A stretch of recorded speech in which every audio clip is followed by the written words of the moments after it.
version.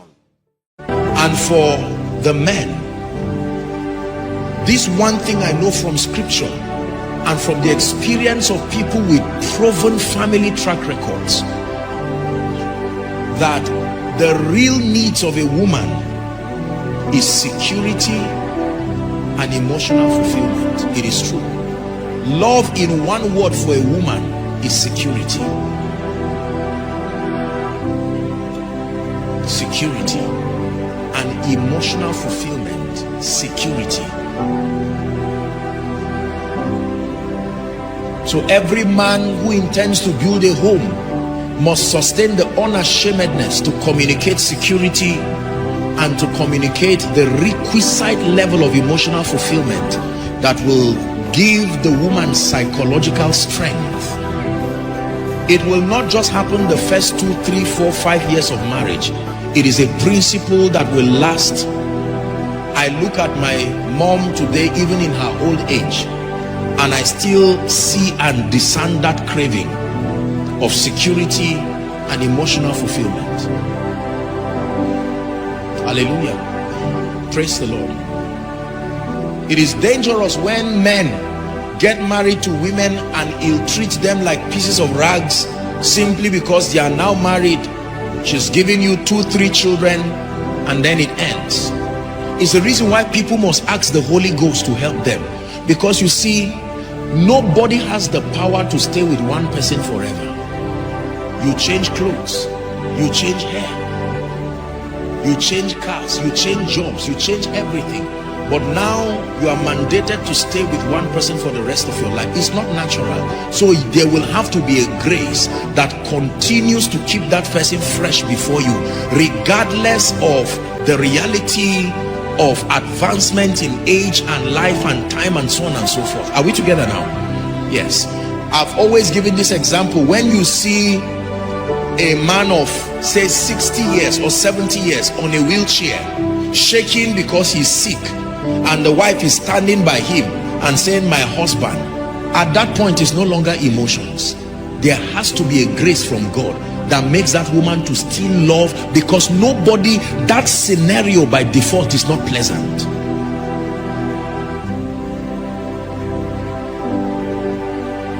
Women need security. They need emotional fulfillment. That means what men should do is not just to look for wives. They should understand that if I commit myself to marriage, I'm committing myself to providing security, providing emotional fulfillment. It is true that when men provide security and emotional fulfillment, they provide for the women the fuel that drives them to be supportive, that drives them to give their best and their all towards the central purpose of that home. Gentlemen, listen to me. We must make up our minds that in the name of Jesus, all of the responsibility that we need to submit ourselves to, that make for providing security and providing the requisite level of emotional fulfillment, that you will labor under God to make that happen. This is where things like irresponsibility and the rest becomes bad. Are we together now? Yes. The motive that drives many people for marriage is very disturbing, because marriage is a lifetime thing. And anything that is not lasting will become a disadvantage eventually. I hope you are getting blessed with what I'm sharing. This is a very powerful Valentine message. So that as you are preparing, you don't just look and say, I'm not young again. No. My department, who is there? Or my this, or who is there? Who can I check? And I'm ready for marriage. Just because a church approves your wedding date doesn't mean you are ready for marriage. These are the things that must be in place. With all humility, you can know I'm ready for marriage. I'm ready for marriage because I'm ready to commit to providing security and providing the emotional fulfillment. I'm ready for marriage because I am ready to honor my husband sincerely. I am ready to respect. I am ready to honor him truly. Now let me say this.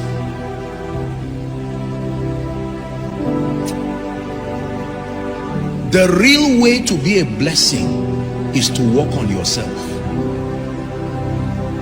The real way to be a blessing is not expecting what will make you a blessing.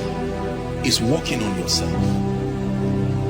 I think that most times we have it the other way around. Most ladies believe that when you get that exceptional man, when you get that wonderful man, then you will be happy. Most men believe that when you get that exceptional lady, then you will be happy. Let me tell you this. It is true that the value that is built from within you becomes your advantage. I told you that love in marriage is unconditional, but stability and fulfillment is highly conditional. It will be impossible, look up please, it will be impossible for a couple that eventually are not active contributors of value to themselves to indefinitely continue to remain in joy and be happy to see themselves every day. It's not true.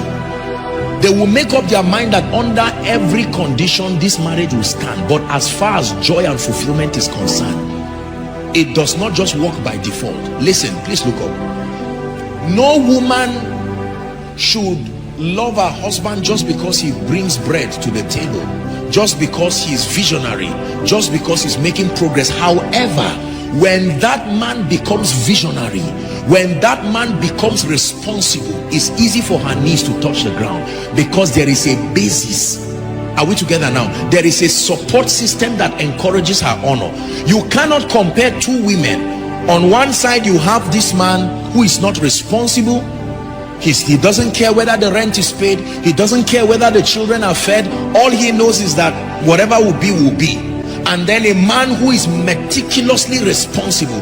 The approach of their wives to them will not be the same. The woman will say, I will love my husband forever, but you cannot say they are fulfilled at the same level. Are we together? Fulfillment and stability is based on mutual contribution of value. Please write it down. This is very powerful.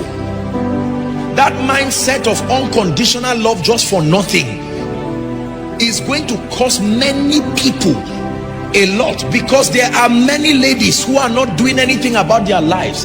They are not growing, they are not building themselves, they are not building their minds. All they are doing is praying and expecting a visionary, born again, established man to come. Same thing happening for the men. They are not building themselves, they are not building capacity. All they are doing is praying for that wonderful lady to come. It does not work that way. What I'm saying is true. You may love me as a person, but you will get fulfilled around me only based on the awareness of the value that I continue to provide for you. Is that true? Yes, sir. When it was time for Isaac to bless his sons, he said, make me venison. I know you are my son, but I need value to come from you to gladden my heart so that something can leave me to you. Are we together? Now look up please. As the bride of Christ, we are all his bride. He will never deny you, but in terms of usability, we are not the same. Are we together now? Do you agree with that? That God can almost seem to abandon one person and come and stand and invest his attention on another. Why? Because of your committal to advancing his purposes. The sacrifices you have made to build yourself spiritually. That every time you show up in a place, you allow so much of God to find expression. And God has noted you for being so useful for the kingdom. And so he will guard you. He will protect you. This is how it is. No man will indefinitely be proud of his wife forever for nothing. No woman will indefinitely be proud of her husband for nothing. These are hard truths that many will not tell you. But listen, your love will remain regardless of what happens, but your fulfillment and the stability of your home will be predicated upon the mutual awareness of the value that you provide. This is true. All staff are staff in a company, but there is promotion even within that company. And for every promotion, there are many benefits that come with it.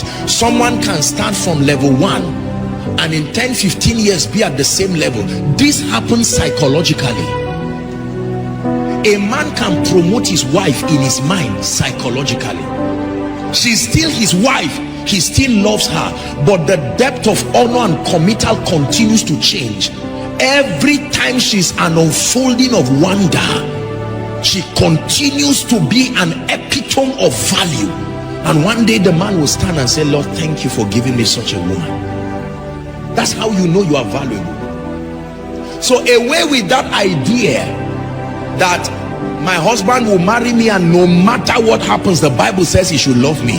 You are right, but you will still feel the heat of being valueless. Same thing happens to the man. You cannot say, well, I've married, I've paid a dowry, and that's all. You will be surprised at how draggy and grudgy and sad your marriage will be. There will still be love, but there will not be fulfillment. Fulfillment in marriage is highly conditional.